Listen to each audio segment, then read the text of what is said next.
Continuando con el estudio de la TLS, vamos a ver ahora el tema, que es el estudio del shock o choque, ¿no? Vemos en la imagen un paciente traumatizado, ¿no? Y como dice el pie de esta diapositiva, el primer paso en el tratamiento inicial del choque es reconocer su presencia, ¿no? Con esa frase de introducción iniciamos, ¿no? El shock, ¿qué vendría a ser el shock? Es un estado de anormalidad del sistema circulatorio, ¿no? Que se caracteriza especialmente ¿por qué? Porque hay una perfusión disminuida, una perfusión insuficiente, ¿no? O sea, hay poco flujo sanguíneo, pero además, de igual manera, hay una oxigenación deficiente, por lo tanto, una disminución del flujo sanguíneo, una poca oxigenación dentro de ese flujo intravascular va a hacer que haya una mala perfusión a los órganos y tejidos, ¿no? De manera sistémica. Como decíamos al iniciar este tema, el primer paso en lo que es cuando nos llegue un paciente con shock, el primer paso es reconocer su presencia, ¿no? Y esto muchas veces, ¿no? Nos tenemos a ver cuánto está la presión arterial sistólica del paciente, ¿no? O sea, muchas veces tratamos de ver toda la hemodinamia del paciente con un solo signo vital, ¿no? Y eso no se debe hacer, puesto que no existe un signo vital o un dato laboratorial que por sí solo diagnostique lo que es el shock, ¿no? Por lo tanto, no podemos hacer eso, basarnos en un solo signo vital, en un solo dato de laboratorio para diagnosticar el shock, ¿no? El shock es más que todo reconocer su presencia en base a un conjunto de datos clínicos y laboratoriales. Como segundo paso, ¿no? Tenemos que identificar la causa del shock.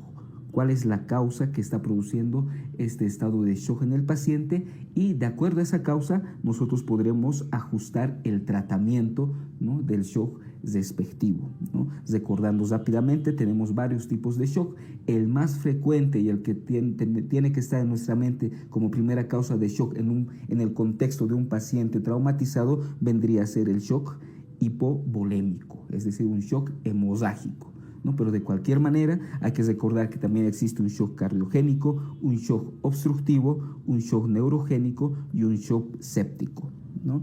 El shock obstructivo abarca lo que es el neumotórax a tensión y el taponamiento cardíaco, que los vamos a ir detallando posteriormente. Entonces, ya sabemos el concepto de shock y lo primero, reconocer la presencia de shock y segundo, ¿no? Ver cuál puede ser la causa y de acuerdo a esto, el tratamiento respectivo.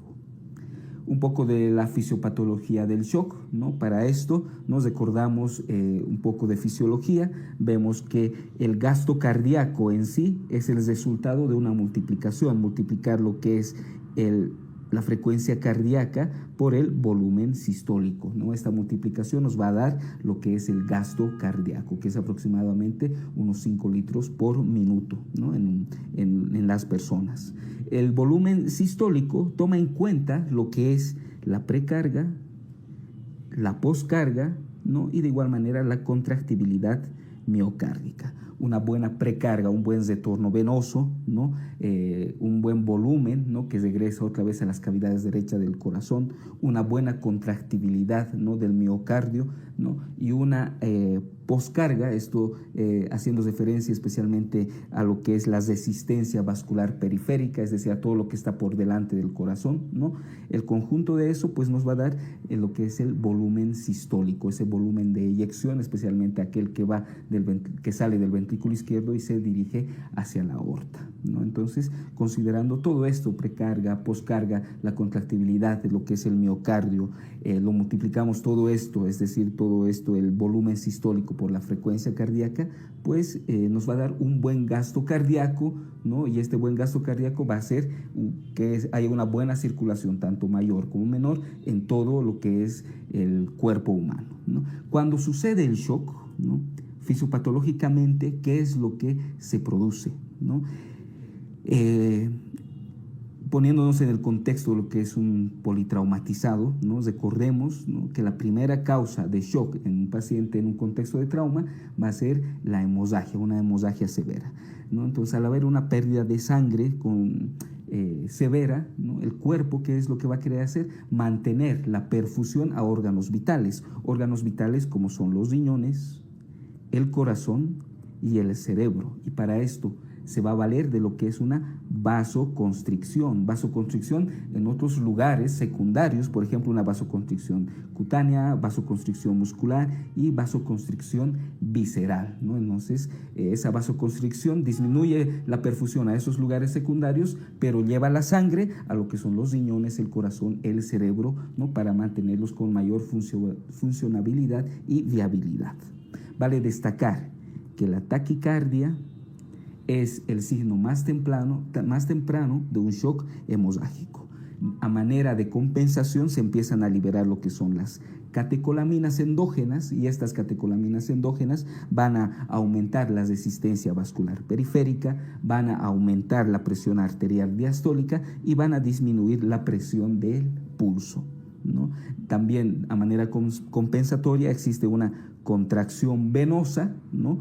Y también hay un estado de acidosis metabólica, ¿no? ¿Por qué? De acuerdo a la duración de lo que es el shock, ¿no?, y a su gravedad en sí, se pierde lo que es el metabolismo aerobio normal y se entra a un metabolismo anaerobio. En este metabolismo anaerobio se crean cantidades de ácido láctico, y este ácido láctico, ¿no?, es el que va a producir ese estado de acidosis metabólica en el paciente, ¿no? Entonces, de manera fisiopatológica, esos vendrían a ser los aspectos importantes: esa vasoconstricción para llevar la sangre a los órganos principales, la taquicardia como primer signo, el signo más temprano, liberación de catecolaminas, contracción venosa y el estado de acidosis metabólica, ¿no?, en conjunto, que resume la fisiopatología del shock. Bueno, evaluación inicial del paciente, el ABCDE, ¿no? Después de haber asegurado una vía aérea permeable, que el paciente tenga una buena ventilación, pues nos ocupamos de la letra C, la circulación, ¿no?, que es donde nosotros tenemos que evaluar el estado hemodinámico del paciente, ¿no? Recordemos otra vez la taquicardia como signo temprano, y de igual manera otro signo temprano importante es pues la vasoconstricción cutánea, y cuando hay vasoconstricción cutánea, la piel del paciente estará muy fría. Entonces, pacientes con mucha hemorragia, con piel fría y taquicárdicos, es muy probable que tengan un shock hemorrágico en primer lugar. Bueno, lo que decía anteriormente, no es solamente pedir cuánto está la presión arterial sistólica, ¿no?, y de acuerdo a eso ver si el paciente está grave, moderado o leve. No, un solo signo vital no nos da el diagnóstico. Más bien, si utilizamos solamente la presión arterial aislada como dato orientador, puede hacer que retrase esto el diagnóstico del shock en este paciente. Por lo tanto, nosotros al tratar a un politraumatizado nos fijaremos en una frecuencia cardíaca, en las características del pulso, incluso la frecuencia respiratoria, cómo está la perfusión y coloración de la piel, ¿no?, la presión de pulso. Recordemos que la presión de pulso es la diferencia entre la presión arterial sistólica y la presión arterial diastólica, ¿no? Entonces, nos vemos todo ese conjunto para poder evaluar, ¿no?, y diagnosticar el shock, y también ver la respuesta al tratamiento que le vamos a iniciar al paciente, ¿no? Un dato también importante es manejar los datos de la frecuencia cardíaca. Nos recordamos que una frecuencia alrededor de 100 latidos por minuto es de referencia en los adultos, ¿no? Pero también frecuencias mayores a 160 latidos por minuto, por ejemplo, en los bebés, alrededor de 140 latidos por minuto en niños preescolares y alrededor de 120 latidos por minuto en los que están cursando con la pubertad, ¿no?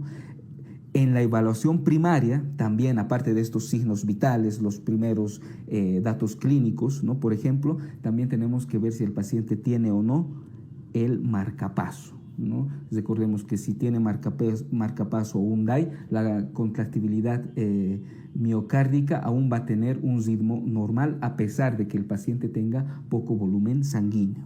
Bueno, y generalmente, ¿no?, uno de los laboratorios primeros que sale generalmente es el hematocrito.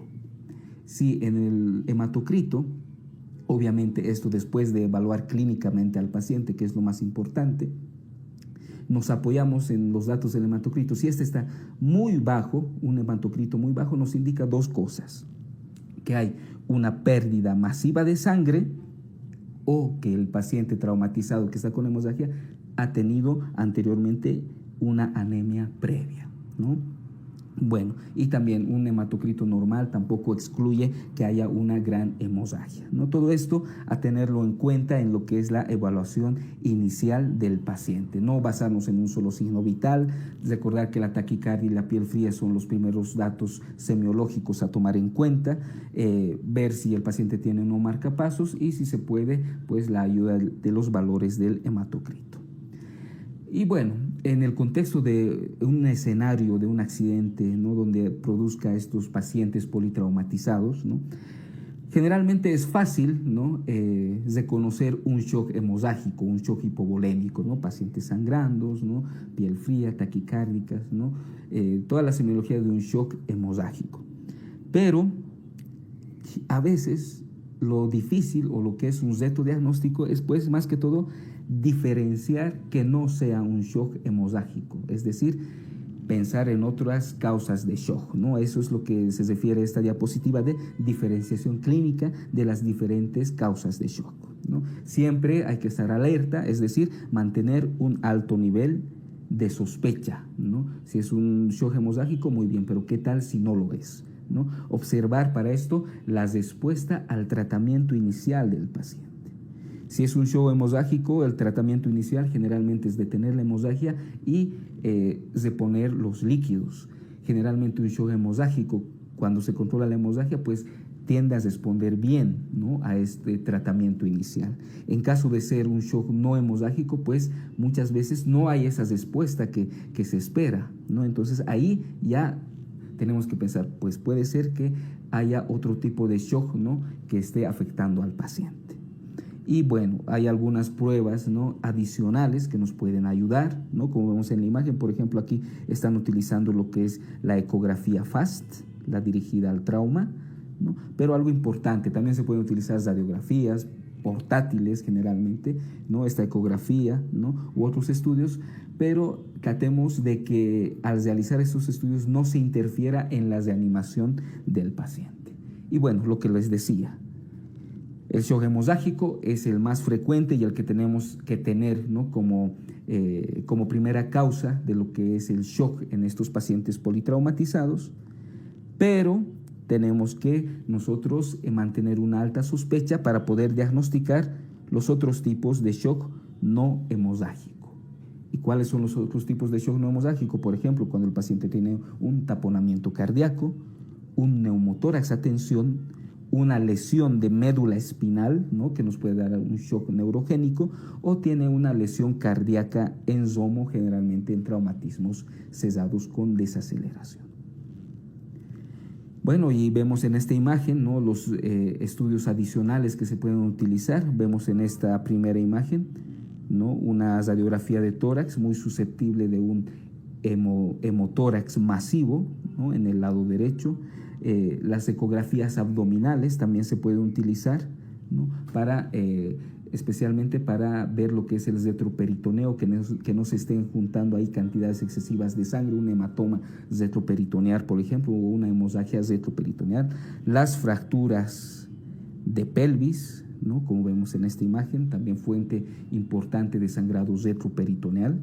Y las fracturas, y especialmente las fracturas de fémur, que tienden a ser las que más sangran, ¿no? Son estudios que hay que realizar siempre de manera rápida y sin interferir en la reanimación del paciente.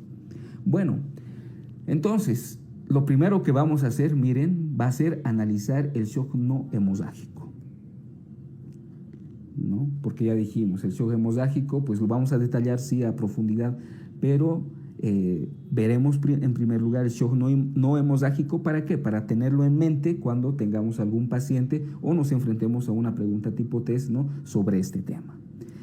Bueno, ¿cuándo debemos de pensar que el paciente tiene un shock de causa no hemorrágica? Generalmente el shock que tiene la causa hemozágica mejora, ¿no?, con la terapia con fluidos, pero un shock hemozágico generalmente puede mejorar transitoriamente, ¿no?, con esta deposición de líquidos, o directamente no mejorar, ¿no? Entonces ahí, después de haberle administrado esa terapia inicial con líquidos y el paciente aún no mejora o mejora transitoriamente, pues es uno de los primeros datos, ¿no?, que nos tiene que hacer sospechar que el paciente pueda tener un shock no hemozágico, ¿no? Y vamos a ver rápidamente y recordar lo que es el shock cardiogénico, por ejemplo.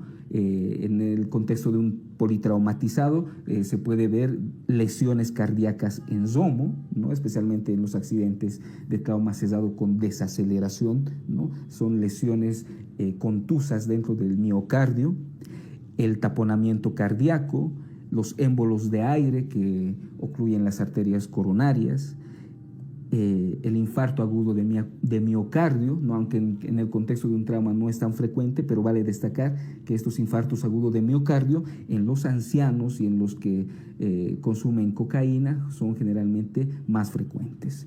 Y vale destacar que el uso de troponinas, por ejemplo, es decir, enzimas cardíacas, pues, pueden ayudar en el diagnóstico de este shock cardiogénico. Vamos a hablar un poco ahora de lo que es el del taponamiento cardíaco y del neumotórax a tensión. Estas dos patologías forman parte de lo que es el shock obstructivo. Bueno, empezamos hablando de lo que es el taponamiento cardíaco, ¿no? El taponamiento cardíaco, esa acumulación de líquido, ¿no?, en el espacio pericárdico, generalmente puede suceder tanto en un trauma de tórax cesado como en un trauma de tórax abierto, pero generalmente ocurre con mayor frecuencia en un trauma de tórax abierto o penetrante, ¿no? ¿Qué datos clínicos nos va a dar un taponamiento cardíaco? Taquicardia, los ruidos cardíacos van a estar apagados, va a haber ingurgitación yugular y puede haber hipotensión en el paciente, ¿no? Y lo que decíamos anteriormente, no va a haber una buena respuesta con la terapia con fluidos iniciales, ¿no? Y aquí tenemos una triada, aparece una triada clásica, la triada de Beck: ruidos cardíacos hipofonéticos, ingurgitación yugular e hipotensión, ¿no? Son la triada clásica de lo que es el taponamiento cardíaco, pero muchas veces es difícil de poder identificar estos tres componentes. Y vale destacar que un neumotórax a tensión muchas veces va a tener una clínica similar o muy parecida a lo que es el taponamiento cardíaco. Obviamente el neumotórax de tensión, ¿no?, puede tener ingurgitación yugular, ¿no?, hipotensión, ¿no?, pero ya los datos van a señalarnos más a la parte del parénquima pulmonar. Y el taponamiento, como estamos viendo, va a tener esa hipotensión, ingurgitación yugular, y la semiología de esos ruidos cardíacos apagados pues ya nos lleva a pensar más en la parte del parénquima cardíaco. Ahora vamos a hablar de lo que es el neumotórax a tensión. Bueno, el neumotórax a tensión constituye una verdadera emergencia quirúrgica, ¿no?, puesto que por medio de un mecanismo de válvula, ¿no?, va a haber aire que se va a ir acumulando progresivamente dentro de lo que es el espacio pleural, ¿no?, y este acúmulo de aire, ¿no?, se va a poder lograr por este mecanismo de válvula. ¿Por qué? Porque con cada respiración, ¿no?, se acumula más aire dentro de esta cavidad pleural, pero este aire no puede volver a salir por ese mecanismo de válvula que les comentaba, ¿no? Entonces este acúmulo de aire va a hacer que la presión intrapleural aumente. Esto va a causar un colapso pulmonar, ¿no?, y también un desplazamiento del mediastino hacia el lado contrario. Este desplazamiento en algún momento hace que haya una rotación incluso cardíaca que obstruya más el desplazamiento, se va a obstruir lo que es el retorno venoso, ¿no?, y de esta manera se va a disminuir el gasto cardíaco, ¿no? Entonces, más o menos es lo que sucede en el neumotórax a tensión. Los primeros signos que nos pueden orientar es la taquipnea y la disnea. Vale destacar que el diagnóstico de un neumotórax a tensión es enteramente clínico, ¿no? ¿no? Los datos semiológicos que nos tienen que ya diagnosticar en sí un neumotórax a tensión son la dificultad respiratoria, un enfisema subcutáneo palpable, los sonidos respiratorios disminuidos unilateralmente, es decir, en un solo campo pulmonar, ¿no? La hiperresonancia o hiperclaridad a lo que es la percusión de los campos pulmonares, ¿no? Y el desplazamiento de la tráquea, ¿no? Son los datos clínicos dentro de un contexto de trauma, ¿no? Que nos tienen ya que diagnosticar por sí solos un neumotórax, ya sea simple o neumotórax a tensión, ¿no? Es decir, no hay que esperar la realización de una radiografía para poder llegar a este diagnóstico. El tratamiento de igual manera será inmediato después de la sospecha clínica diagnóstica, ¿no? En el momento de la emergencia se puede utilizar una aguja, esto a nivel del segundo espacio intercostal, ¿no?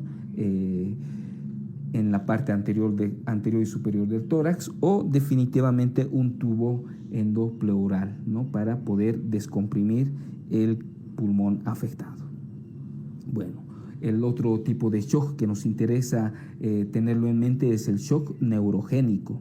Este shock neurogénico, ¿en qué casos se va a producir? Especialmente en lesiones de la médula espinal, es decir, lesiones pueden ser a nivel cervical o torácica principalmente, ¿no?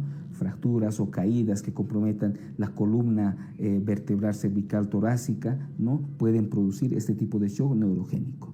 Muchas veces las lesiones intracraneales, ¿no? Fracturas, etcétera, no producen, ¿no? Un shock neurogénico, pero sí lo pueden producir cuando estas lesiones intracraneales, ¿no? Comprometan lo que es el tronco o tallo cerebral. En ese caso sí se produciría un shock neurogénico y la ausencia o disminución grave del tono simpático, ¿no? Y vale destacar, en un contexto de trauma, ¿no? Va a estar generalmente el paciente hipovolémico, ¿no? Y la hipovolemia en sí aumenta los defectos de la denervación simpática, ¿no? Y clínicamente todo paciente con hipotensión, con piel fría generalmente, pero que no tenga taquicardia, es muy probable, ¿no? Que tenga un shock neurogénico, ¿no?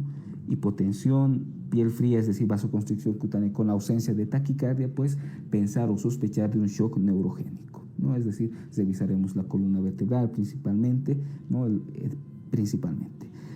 Bueno, y de igual manera cuando lo sospechamos, cuando después de la reanimación con líquidos no hay esa respuesta que necesitamos, ¿no? Y pues bueno, puede ser esto un shock neurogénico o puede ser que la hemorragia siga continuando, ¿no? Entonces, estos son los datos más importantes sobre el shock neurogénico. Y hablemos ahora de otro tipo de shock que en el aspecto de un paciente politraumatizado es muy raro, es el shock séptico.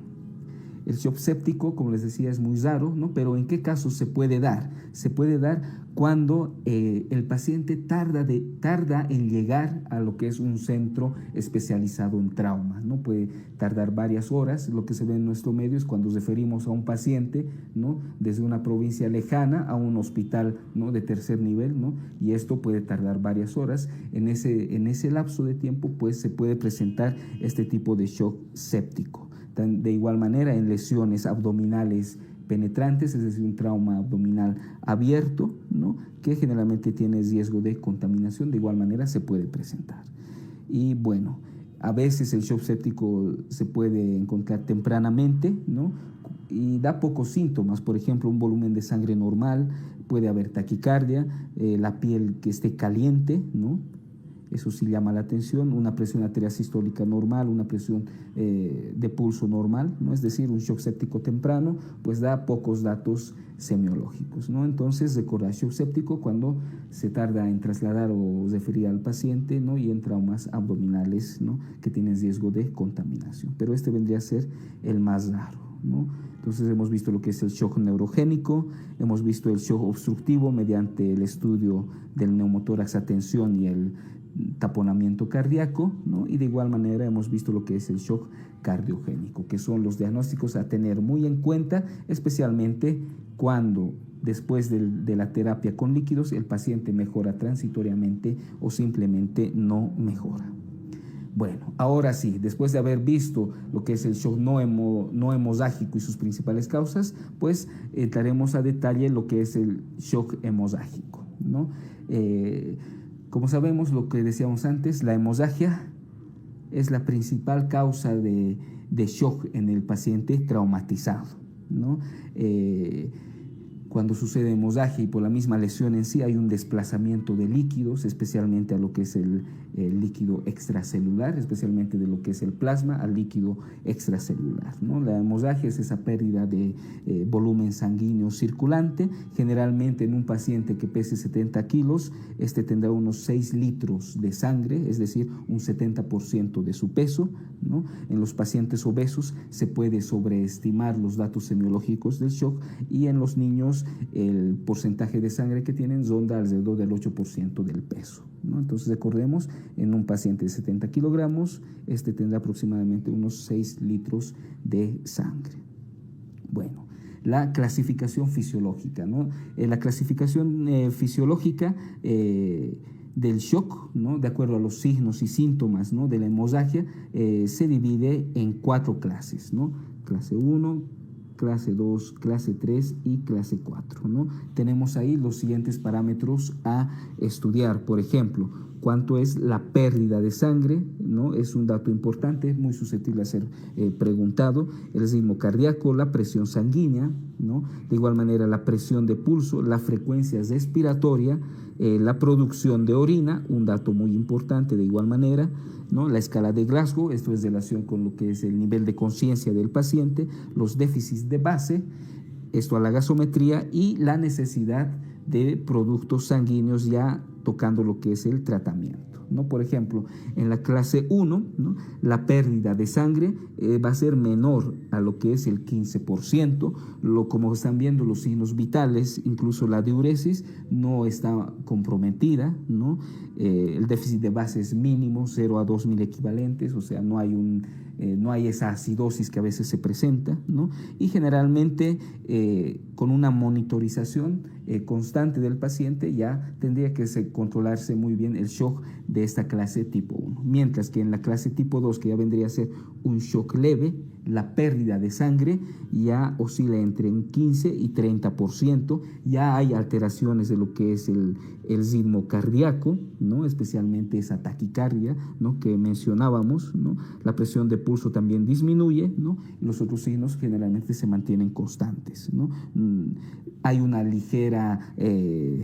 ligero déficit de base, ¿no? De 2 a 6 mil equivalentes por litro, es decir, no hay una acidosis muy marcada, ¿no? Pero ya hay cierto déficit de bases, y reponer al paciente es muy posible. Es muy posible que este paciente necesite cristaloides en primer lugar. La clase 3 de shock, es decir, un shock moderado, ya la pérdida es más abundante, dentro de lo que es un 31 a 40%, ¿ya? Los signos vitales pues ya están muy alterados, ¿no? Como podemos observar ahí. Incluso lo que es la diuresis urinaria también disminuye, ¿no? Y en este caso sí, la necesidad, ¿no? de la reperfusión con líquidos ya es evidente. Y en la clase 4 del shock, un shock muy grave, la pérdida ya es mayor al 40%, ¿no? La mayoría de los datos de los signos vitales, diuresis, etcétera, están alterados, ¿no?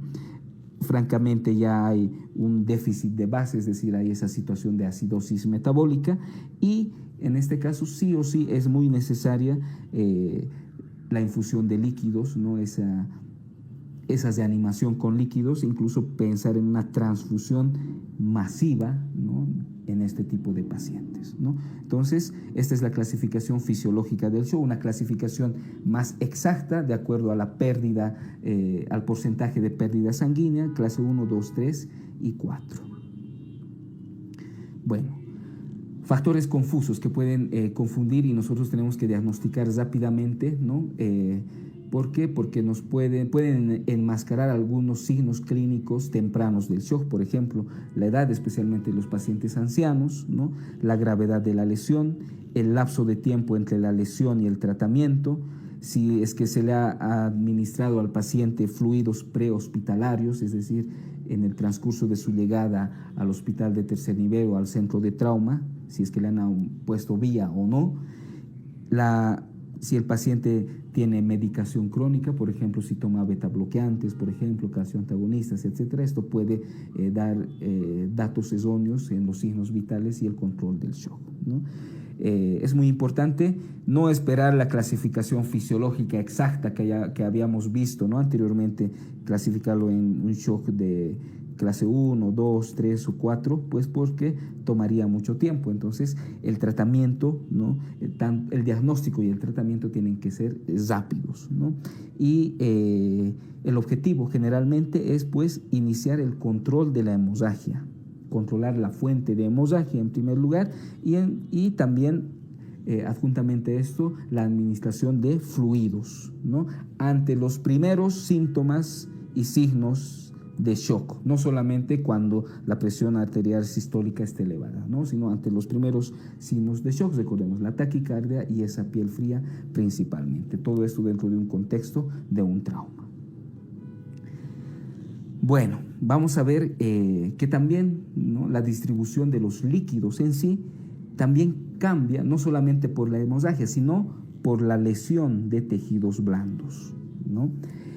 Bueno, es decir, adyacente a la hemorragia que tenemos, también por la pérdida de líquidos o cuando la sangre se va distribuyendo, por ejemplo, en esos tejidos extravasculares, ¿no? También hay un desbalance de líquidos. Bueno, vamos a empezar un poco por las pérdidas sanguíneas en el lugar de lesión. Vale destacar, por ejemplo, fracturas de tibia, fracturas de húmero, ¿no? Aproximadamente pierden 750 ml de sangre, pero las fracturas de fémur pueden llegar incluso a perder volúmenes de 1500 ml, litro y medio de sangre, ¿no? Que ya puede empezar a descompensar a los pacientes. De igual manera, esto especialmente en los traumas de abdomen cesado, es de conocer lo que son los hematomas o hemorragias retroperitoneales. Recordar también que las fracturas de pelvis pueden dar una hemorragia retroperitoneal que puede pasar desapercibida, ¿no? Entonces, la pérdida de sangre en el lugar de lesión, recordar estos aspectos, ¿no? Los obesos, por tener mucho tejido celular subcutáneo, ¿no? La sangre se puede diseminar, ¿no? En ese tejido y pues generalmente los obesos tienen una pérdida extensa de sangre, ¿no? En relación a este tejido blando que tienen. En los ancianos, ¿no? Al tener una piel frágil, ¿no? Es más fácil poder lesionar el tejido celular subcutáneo y recordemos que los vasos sanguíneos en los ancianos tienen una mala vasoconstricción, ¿no? Que no controla muy bien lo que es el primer paso de la hemostasia. Entonces, los obesos, los ancianos tienen pues mayor riesgo de hemorragia. El edema. Aparte de la hemorragia, lo que les decía, ¿no? El edema en sí, ¿no? Cuando se produce una lesión, cualquiera sea esta, ¿no? Va a producir una respuesta inflamatoria. Esta respuesta inflamatoria, como sabemos, libera las citoquinas y estas citoquinas, ¿no? Producen en primer lugar lo que es la vasodilatación. Esta vasodilatación aumenta la permeabilidad capilar y por este aumento de la permeabilidad capilar, ¿no? El líquido que está en el plasma va a pasar al líquido extracelular. Por lo tanto, ese flujo intravascular, ¿no? Al perder todavía por esa reacción inflamatoria más líquido que pasa del plasma al líquido extracelular, pues va a haber una mayor disminución del flujo intravascular, lo que va a agravar aún más el estado de shock del paciente. Bueno, hablaremos un poco del tratamiento inicial del shock hemorrágico, ¿no? El diagnóstico y tratamiento generalmente tienen que ser simultáneos, al mismo tiempo. Recordemos que la hemorragia es la causa más frecuente de shock en un paciente traumatizado, ¿no? O politraumatizado. Por lo tanto, uno de los principales objetivos es detener la hemorragia en primer lugar y el reemplazo de volumen, ¿no? Con fluidos. De igual manera, como estamos hablando de la primera parte, siempre vamos a hacer el ABCDE, esa revisión primaria del paciente politraumatizado. A, B, manteniendo una vía aérea y ventilación adecuadas. La C, ¿no? Es ya la parte de la circulación, ¿no? Ahí controlaremos las hemorragias, ¿no? Buscaremos unos buenos accesos venosos, generalmente 2 vías periféricas, ¿no? De grueso calibre. Evaluaremos la perfusión hacia los tejidos, ¿no? Hacia la parte cerebral valorando el nivel de conciencia, hacia los riñones mediante la valoración de la diuresis, ¿no? Hacia la parte cardíaca puede ser mediante la presión arterial, por ejemplo, ¿no? Bueno, en estos casos, si es necesario, si es una hemorragia externa lo que está produciendo la causa esa es la causa de la hemorragia, pues podemos realizar una presión directa, ¿no? Nos ponemos los guantes, unas gasas o apósitos, ¿no? Para comprimir directamente el lugar donde haya sangrado externo, ¿no? En muchos casos ahora está permitido lo que es el uso del torniquete, ¿no? Tomando en cuenta que esto puede dañar algunos nervios, algunos músculos, etcétera, pero si la vida del paciente está en peligro, actualmente el uso del torniquete está permitido, ¿no? Tomando las medidas necesarias. Recordemos que en fracturas de pelvis lo primero que tenemos que hacer es estabilizar esta pelvis fracturada mediante un fijador externo, ¿no? En casos de hemorragia interna, muchas veces vamos a tener que operar inmediatamente al paciente o realizar una angioembolización, ¿no? Y bueno, luego nos pasamos a lo que es la letra D, ¿no? Al déficit neurológico, y en el contexto de un shock hemorrágico, pues valoraremos especialmente lo que es la perfusión cerebral, ¿no? Bueno, y la exposición del paciente, ¿no? La letra E, siempre recordando que hay que prevenir la hipotermia, ¿no? Porque esta predispone a la coagulopatía, ¿no? Y como sabemos hay una acidosis acompañante. Y recordar que esta es la triada letal, ¿no? Hipotermia, coagulopatía y acidosis es la triada letal en todo paciente politraumatizado. Algo importante, la dilatación gástrica. Muchas veces la dilatación gástrica puede producir una hipotensión inexplicable y algunas alteraciones en el gasto cardíaco, como una bradicardia y un aumento del tono vagal, ¿no? Entonces esto a tomarlo en cuenta, y si hay riesgo de broncoaspiración, pues pondremos una sonda nasogástrica. La valoración de colocar una sonda de Foley, ¿no? Para ver si hay hematuria, es decir, lesión en el tracto genitourinario, ¿no? Ver cómo está la perfusión renal indirectamente por medio de una buena diuresis, y recordar las contraindicaciones de colocación de las sondas urinarias. Cuando hay sangre en el meato o equimosis a nivel del periné, estarían contraindicadas, ¿no? Y luego ahora vamos a ver más a detalle lo que es el acceso vascular, la terapia con los fluidos y los patrones de respuesta del paciente. Continuando ahora vamos a hablar de lo que es el acceso vascular, ¿no? Lo ideal, lo que sabemos, ¿no? 2 catéteres periféricos, ¿no? Endovenosos de grueso calibre. Y hablar de grueso calibre es utilizar esos catéteres, especialmente el número 18. ¿Qué regiones son las más apetecibles en un contexto de trauma? El antebrazo y la región antecubital, ¿no? Generalmente vamos a preferir que esta vía periférica sea de una longitud corta y que tenga un gran calibre. ¿Esto para qué? Para poder asegurar una infusión rápida. Bueno, de igual manera, los líquidos o soluciones que vamos a dar al paciente tienen que estar calentados previamente, ¿no? Esto para prevenir la hipotermia en el paciente, y también para hacer un tratamiento más efectivo nos podemos ayudar con bombas de infusión rápida, ¿no? Vale destacar otra vez que los obesos, los usuarios de drogas, ¿no? Y los ancianos generalmente tienen un acceso vascular difícil, ¿no? Y si en caso no podríamos encontrar estas 2 vías periféricas de grueso calibre, pues podemos utilizar lo que es la vía intraósea a nivel external o a nivel especialmente de la epífisis proximal de la tibia, ¿no? Pero recordemos que esta vía intraósea sí nos permite administrar fluidos, pero transitoriamente, ¿no? Luego ya se buscará una vía vascular definitiva. También se pueden utilizar las vías centrales, como la vía central yugular, subclavia y femoral, ¿no? Para la administración de líquidos, sangre, etcétera.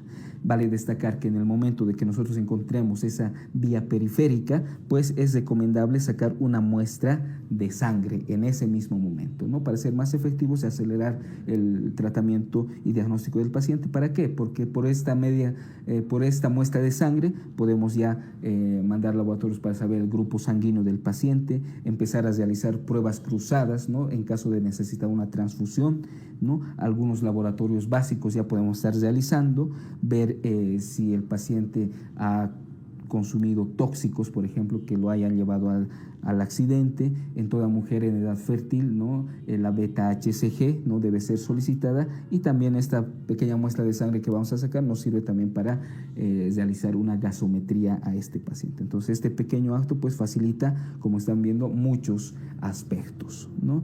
Y de igual manera una radiografía de tórax en AP, anteroposterior, pues si nosotros hemos logrado una vía venosa central, ya sea yugular, subclavia o femoral, pues subclavia y yugular principalmente, una radiografía de tórax nos permite ver si esa vía central está en una posición correcta. De igual manera nos permite para diagnosticar o descartar un neumotórax o un hemotórax masivo. Bueno, hablaremos un poco de esta terapia inicial con fluidos, es decir, la deposición de líquidos, ¿no? Que si pensando que la hemorragia es la causa principal, pues vemos cómo responde el paciente a esta terapia con fluidos, ¿ya? Generalmente la cantidad de sangre o líquidos que vamos a reponer en un inicio es difícil de saber, ¿no? Esto se verá posteriormente viendo la respuesta del paciente, ¿no? Pero en un principio pues es difícil de saber, ¿no? Y de cualquier manera lo que tenemos que utilizar de entrada siempre va a ser una solución isotónica, ¿no? Una solución isotónica, zinc-lactato, por ejemplo, o AEMACEL, ¿no? Luego, la dosis habitual, ¿no? Esto es muy importante, ¿ya? La dosis habitual actualmente, ¿no? La dosis de entrada es de 1 litro en el adulto, ¿no? 20 ml por kilogramo en niños que pesen menos de 40 kilogramos, ¿no?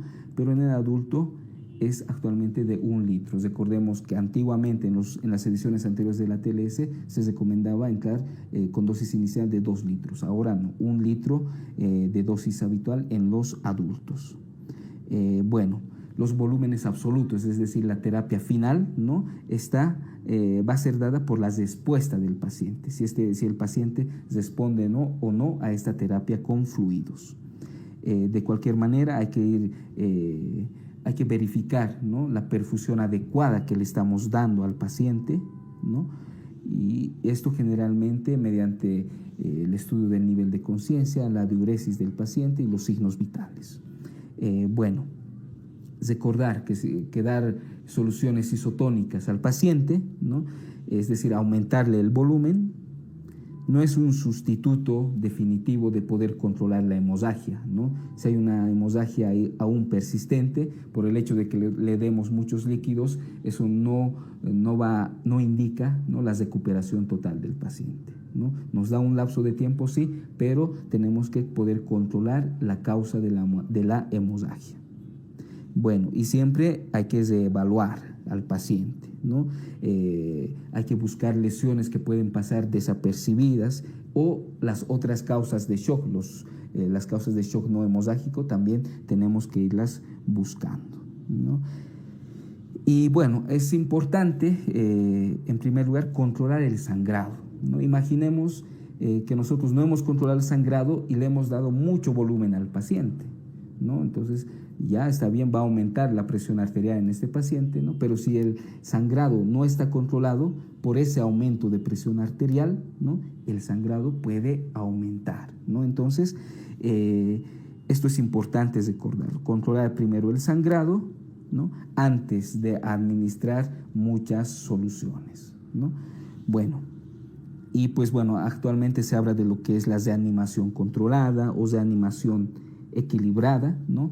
Que consiste en aceptar una presión arterial un poco por debajo de lo normal, ¿no? Valores bajos, ligeramente bajos, ¿no? Es decir, buscamos una hipotensión permisiva al paciente, que esto nos sirva como puente, ¿no? Para poder nosotros controlar quirúrgicamente o de controlar definitivamente la causa del sangrado de este paciente, o mediante transfusiones de productos sanguíneos poder controlar definitivamente, ¿no? a este paciente, ¿no? Como están viendo, si buscamos en primera entrada una hipotensión permisiva, ¿no? Que el paciente pueda estar hemodinámicamente estable con esto, ¿no? Hasta antes, ¿no? de poder controlar definitivamente su sangrado, ¿no? Pues recordemos, ¿no? Controlar el sangrado y no dar mucho volumen, ¿no? Antes de esto, porque se puede agravar, ¿no? La hemorragia.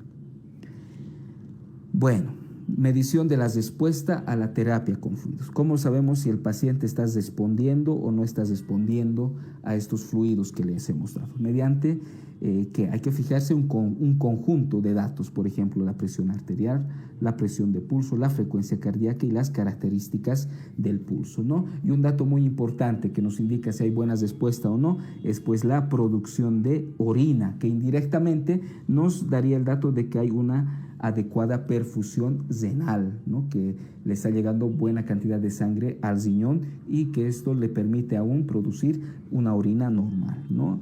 En los adultos, esta diuresis horaria, ¿no? Es de 0,5 ml por kilogramo hora, ¿no? Ese valor tienen que recordarlo porque es susceptible a ser preguntado, y recordar de igual manera que la diuresis horaria en pediátricos es de 1 ml y en niños menores de 1 año tiene que ser de 2 ml kilogramo por hora. ¿Qué es lo que pasa si no hay diuresis, ¿no? Hemos puesto volúmenes buena cantidad de volumen al paciente y aún así el paciente no orina. Eso nos tiene que hacer pensar en primer lugar que hay una reanimación con fluidos inadecuada, ¿ya? Puede ser que estemos reponiendo muy poco volumen, o puede ser que haya otra causa que no sea una causa hemorrágica lo que esté produciendo el shock en este paciente. Y vale volver a destacar que hay un estado de acidosis metabólica, porque ya el paciente traumatizado generalmente utiliza un metabolismo anaerobio, que esto aumenta los niveles de ácido láctico, y este ácido láctico pues da ese estado de acidosis metabólica que puede llegar a ser severa, ¿no? En casos de que esta acidosis permanezca latente, es decir, una acidosis persistente, ¿no? Lo que tenemos que optimizar es pues esa reanimación con fluidos que no sea inadecuada, ¿no? O pensar que hay una hemorragia que aún está en curso. O sea, una hemorragia en curso, una mala deposición con líquidos pueden hacer que el estado de acidosis en este paciente se mantenga por mucho tiempo, ¿no? Y hay ahí un dato laboratorial, ¿no? Son los niveles de lactato, que nos indican la gravedad del shock, ¿no? Los niveles de lactato nos indicarían la gravedad del shock, entonces ahí la importancia de este valor laboratorial. También nos puede servir para controles posteriores, ¿no? Si el paciente está respondiendo o no, ¿no? Pero un valor laboratorial que nos indica la gravedad del shock, recordemos, son los niveles de lactato. Y para el tratamiento de una acidosis metabólica, a veces podemos decir, pues le daré bicarbonato. No. El uso de bicarbonato como tratamiento no está indicado en una acidosis metabólica por causa de shock hemorrágico. El tratamiento tiene que ser una buena reposición con fluidos, ¿no? Si hay una buena reposición con fluidos y se ha detenido el sangrado o la hemorragia, ¿no? Automáticamente el metabolismo, esa acidosis tendría que ir revirtiendo por sí mismo, ¿no? Esa es la causa. Y bueno, hay patrones de respuesta de los pacientes, ¿no? Una respuesta rápida, una respuesta transitoria y una ausencia de respuesta, ¿no? La respuesta rápida, no le hemos dado fluidos al paciente, ha mejorado sus síntomas, sus signos vitales, ¿no? Su estado general del paciente, y pues bueno, generalmente la intervención quirúrgica puede ser probable, pero generalmente no se da, ¿no?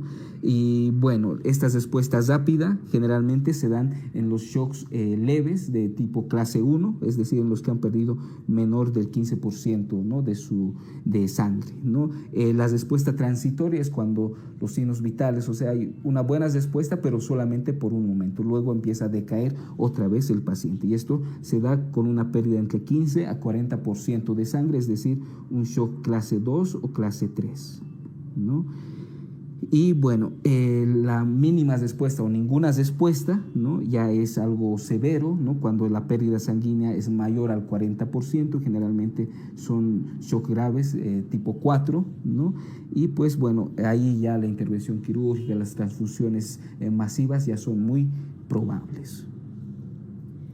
Y bueno, hablaremos un poco del reemplazo de sangre, es decir, de las transfusiones, ¿no? Ya hemos dado fluidos, ¿no?, cristaloides isotónicos principalmente, pues luego pensaremos rápidamente, después de haber dado ese litro de sangre, en ver si el paciente va a necesitar o no transfusiones de sangre. Y esto va a ser, como, al igual que en los fluidos, de acuerdo a la respuesta clínica del paciente, ¿no?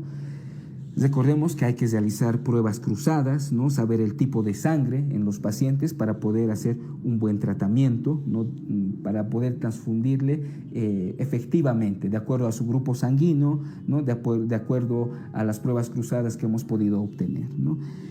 Y bueno, pero a veces en un contexto de pacientes politraumatizados, ¿no?, en un accidente que tenga, por ejemplo, varias víctimas, ¿no?, muchas veces no es posible estar sacando todos estos laboratorios para transfundir a los pacientes, porque recordemos que más o menos 1 hora, ¿no?, dura todo ese proceso diagnóstico en los bancos de sangre, ¿no?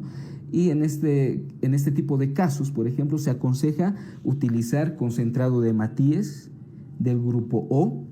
Si utilizamos plasma, que sea plasma tipo AB, y si utilizamos factor RH, pues que sea negativo, especialmente en mujeres fértiles, ¿no? Entonces, grupo sanguíneo O, que es el donador universal, plasma tipo AB, y el factor que sea RH negativo. Así, cuando no tenemos pruebas cruzadas, cuando no sabemos el tipo de sangre de los pacientes que están siendo afectados. Siempre prevenir y revertir lo que es la hipotermia, ¿no?, esto calentando las soluciones principalmente. Si se puede hacer autotransfusión, generalmente esto cuando hay un tubo endopleural, ¿no?, cuando hay cuando hay hemotórax, ¿no?, esa misma sangre que drena por el tubo se puede utilizar para la autotransfusión, ¿no? Pero en esta sangre recogida aún los factores de coagulación están muy bajos, por lo tanto a veces requiere plasma y plaquetas adicionalmente a la autotransfusión. Transfusión masiva, algo importante, como estamos viendo ahí en la imagen. La transfusión masiva se define como el uso de 10 unidades de concentrados de hematíes o más de 10 unidades en las primeras 24 horas de ingreso del paciente. O transfusión masiva también se define como el uso de 4 unidades de concentrado de hematíes en la primera hora, ¿no? Vemos en la imagen, ¿se habrán gastado más de 10 unidades en el paciente en las primeras 24 horas? Sí. ¿O más de 4 unidades en la primera hora? Sí. Entonces esa es una transfusión masiva, ¿no? Y generalmente buscaremos una administración temprana, ¿no?, de esta transfusión masiva y equilibrada entre concentrado de hematíes, plasma y plaquetas, ¿no? ¿Todo esto para qué? ¿Para qué sirve esta transfusión masiva? Para evitar la triada letal, evitar lo que es la hipotermia, ¿no?, evitar lo que es la coagulopatía y evitar la acidosis, ¿no?, los 3 componentes de la triada letal. Bueno, este reemplazo de sangre, ¿no?, también nos sirve para disminuir los datos de lo que es la coagulopatía. Recordemos que, ¿no?, las lesiones graves, ¿no?, tienen riesgo de coagulopatía, especialmente las lesiones cerebrales, ¿no? Muchas veces en esta hemorragia se consumen muchos factores de la coagulación, ¿no? Esto predispone también a las coagulopatías, ¿no? La deposición masiva con líquidos diluye el plasma, diluye los factores de coagulación, ¿no?, predispone también a una coagulopatía, y la hipotermia, ¿no?, disminuye lo que es la agregación plaquetaria y aumenta la actividad de la cascada de coagulación. Todo esto nos llevaría a un estado de coagulopatía temprana en los pacientes, ¿no?, politraumatizados.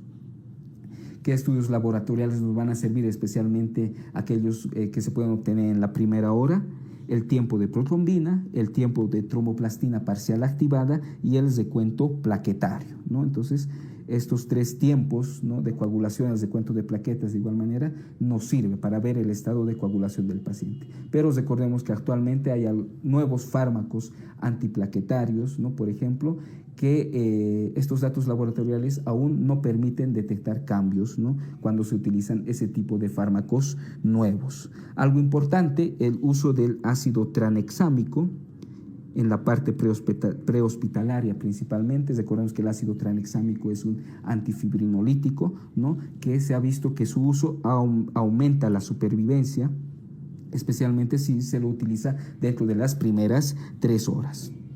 La primera dosis durará unos 10 minutos y la dosis de mantenimiento o seguimiento será de 1 gramo en unas 8 horas. De igual manera, la administración de calcio, pocas veces utilizada, ¿no?, pero si se utiliza, pues se medirá el calcio ionizado y trataremos de no reponer en exceso este calcio. Entonces, esto de manera general, cuando nosotros veamos que el paciente necesita la deposición de sangre, es decir, necesite transfusiones, ¿no?, a sacar nuestras pruebas cruzadas. Si no sabemos el tipo de sangre, pues ya sabemos grupo O, ¿no?, plasma AB, ¿no?, o RH negativo, ¿no?, prevenir siempre la hipotermia, ver si el paciente está necesitando una transfusión masiva, ¿no?, y el riesgo de coagulopatía que tenemos que evaluarlo, ¿no?, por algún medio de laboratorios, y el uso de ácido tranexámico, que actualmente está recomendado porque aumenta la supervivencia. Bueno, y algunas consideraciones especiales a tener en cuenta, pues la equiparación de sangre con la presión arterial y el gasto cardíaco. Es un error, ¿no?, solamente confiarnos de los valores de presión arterial, ¿no?, para correlacionarlo con el gasto cardíaco, ¿no? Hay una ley de Ohm, como pueden verla aquí, ¿no? La presión arterial es igual al gasto cardíaco por la resistencia vascular periférica. Si tomamos solo el gasto cardíaco como referencia y no tomamos también lo que es la resistencia vascular periférica, no vamos a tener un valor fidedigno de presión arterial, ¿no? Entonces, como hemos dicho, la evaluación del shock tiene que ser algo en conjunto. La edad avanzada, de igual manera, pues puede crear confusiones, ¿no?, en el momento de evaluar a los pacientes con shock. Bueno, entonces la edad avanzada, ¿no?, es decir, en los ancianos, ¿no?, hay que tomar en cuenta que en sí este tipo de pacientes ya tienen una actividad simpática disminuida, ¿no? Esto hace que haya poca actividad de los receptores para las catecolaminas, por lo tanto no van a poder tener una respuesta en su frecuencia cardíaca o en la contractibilidad cardíaca adecuadas. De igual manera, los vasos ateroscleróticos disminuyen esa vasoconstricción, ¿no?, que inicia el proceso de hemostasia.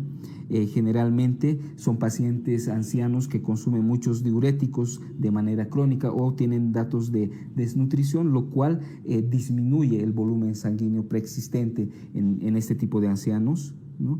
De igual manera, hay una mala tolerancia a la hipotensión. Por ejemplo, en un anciano que tenga una presión arterial sistólica de 100, ¿no?, que en un adulto normal sería todavía aceptable, en un anciano una presión arterial de 100 ya puede significar que esté en un estado de shock. Algunos pacientes ancianos toman beta bloqueantes y estos beta bloqueantes pueden enmascarar en un inicio la taquicardia inicial que se presenta, ¿no?, en los estados de shock hemorrágico. De igual manera, no hay que dar muchos fluidos en exceso, ¿no?, al paciente, es evitar la restauración elevada de volúmenes, esto monitorizando constantemente a estos ancianos, ¿no?, que puedan estar en estado de shock. De igual manera, la distensión pulmonar en los ancianos está disminuida. Hay una disminución de la difusión de gases pulmonares normalmente en los ancianos. Los músculos respiratorios tienen una función ya disminuida en los ancianos, por lo tanto todo esto hace que aumente el riesgo de hipoxia o que ésta se presente más rápidamente. De igual manera, los riñones son más susceptibles, ¿no?, a la hipoperfusión que se pueda obtener. Bueno, de igual manera, los atletas, ¿no?, tienen una notable capacidad para poder responder, ¿no?, y contrarrestar los datos iniciales de shock, por ejemplo. Recordemos que tienen una mayor reserva de volumen sistólico y su frecuencia cardíaca en reposo generalmente tiende a la bradicardia, ¿no? Y eso le da una capacidad, ¿no?, de contrarrestar por lo menos los primeros datos de shock rápidamente, ¿no? Y a veces eso puede pasar desapercibido. El paciente atleta puede estar en shock y como sus datos, signos vitales a un principio pueden estar normal, puede hacer que nos parezca desapercibido el estado de shock inicial en este tipo de pacientes atletas. El embarazo en sí es un estado de hipervolemia normal, ¿no?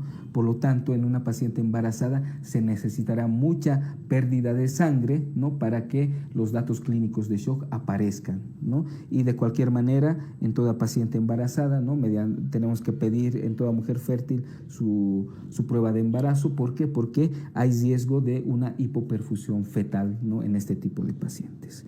Los medicamentos, ¿no?, que tenemos que considerar, ¿no?, que pueden alterar los datos clínicos o semiológicos del estado de shock: los betabloqueantes, antagonistas del calcio, ¿no?, las dosis elevadas de insulina, ¿no?, el uso de diuréticos crónicos que además producen hipopotasemia y el uso de AINES crónicos que alteran la función de las plaquetas, por ejemplo. De igual manera, el estado de hipotermia, cuando se une a un shock hemorrágico, pues puede dar respuestas inadecuadas al tratamiento, ¿no? Hay mayor riesgo de coagulopatía cuando hay hipotermia en el paciente. Recordemos que además, si el paciente está consumiendo alcohol, este alcohol causa vasodilatación y esto produce temperaturas disminuidas en el paciente y esto le puede predisponer a la hipotensión. Y muchas veces los pacientes que han consumido alcohol son los que más accidentes tienen, ¿no? Bueno, utilizar siempre calentadores, ¿no?, para los fluidos especialmente, ¿no? Hay lo que se llama el calentamiento del núcleo, medidas de calentamiento del núcleo, de calentamiento central, por ejemplo, la irrigación de las cavidades peritoneal y torácica, utilizar soluciones que estén calentadas alrededor de 39 grados centígrados, ¿no? La derivación extracorpórea son técnicas de calentamiento del núcleo. Y lo importante es la prevención, ¿no?, prevención de la hipotermia. Y bueno, a veces los pacientes utilizan marcapasos o utilizan dispositivos automáticos implantables. En este caso, la contractibilidad y la frecuencia cardíaca van a estar conservadas, aunque el volumen sanguíneo del paciente por la hemorragia esté disminuido, ¿no? Eso también hay que tomarlo en cuenta. Y bueno, ya hemos diagnosticado, hemos tratado, hemos puesto los fluidos necesarios al paciente, hemos visto si responde o no, si es necesario le hemos puesto sangre, ¿no?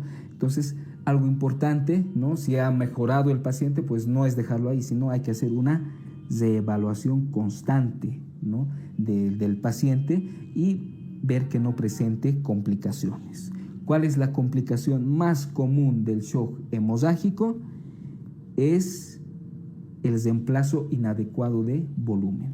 O le hemos dado muy poco volumen y no responde, o le hemos dado mucho volumen, ¿no?, y hemos aumentado la hemorragia o hemos producido otros cambios en otros sectores anatómicos del paciente, ¿no? Entonces, por ejemplo, si la hemorragia continúa, entonces es probable que no hayamos diagnosticado bien la fuente de esta hemorragia, entonces hay que seguir investigando. ¿Qué tal si es una hemorragia retroperitoneal y no nos hemos dado cuenta, ¿no?